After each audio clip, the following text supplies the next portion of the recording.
Isang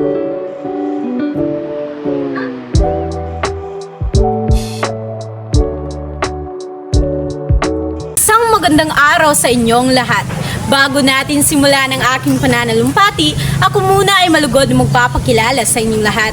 Ako nga pala si Binibining Catherine Acebo Hembra na nagmula sa 12 baitang ng Seksyon Amihan.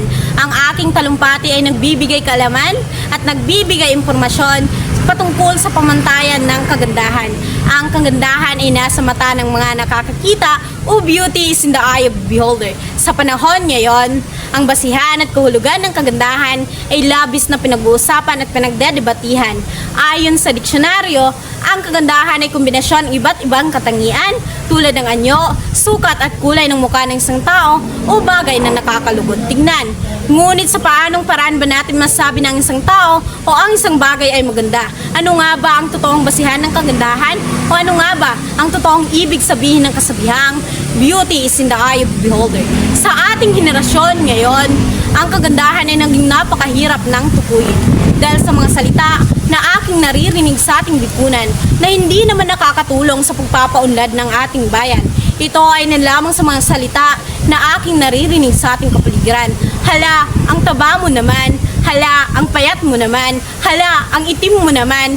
Hala, ang pangit mo naman. Hala, retokada ka ba? Yun lamang mga halimbawa ng mapanglait at mapangutya ng mga salita na aking naririnig sa ating kapaligiran. At ito ay dahil sa pamamantayan ng mga tao na nakapaligid sa atin. Sinasabi nila na maganda ka lang kung maputi ka, may mahabang binti at may maliit na bewang. At ito ay lamang sa mga naging pamantayan ng kagandahan ngayon. Ayon sa isang sikat na quote ni Margaret Wolf Hungerford, beauty is in the eye of the beholder. Nangangahulugan ito na ang kagandahan ay tinuturing sa isang individual na nakakakita dito. Hindi ito sa kung paano nating tinitingnan ang ating sarili, ito ay sa kung paano tayo tinitingnan ng mga tao sa ating paligid.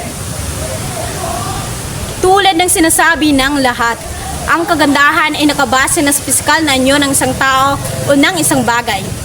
Ngunit, naitanong ba natin sa ating sarili kung paano natin itinuturing na maganda ang isang tao o ang isang bagay?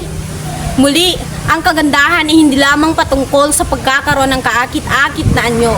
Ang kagandahan ay wala naman talagang pamantayan.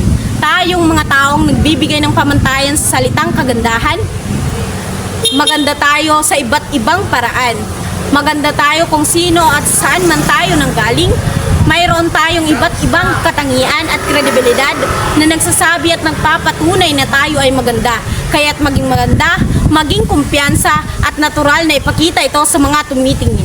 Sa huli, makikita at mapapalagahan natin ang kagandahan sa pamamagitan ng pagbibigay pansin sa kanilang katangian. Hindi lamang sa pisikal.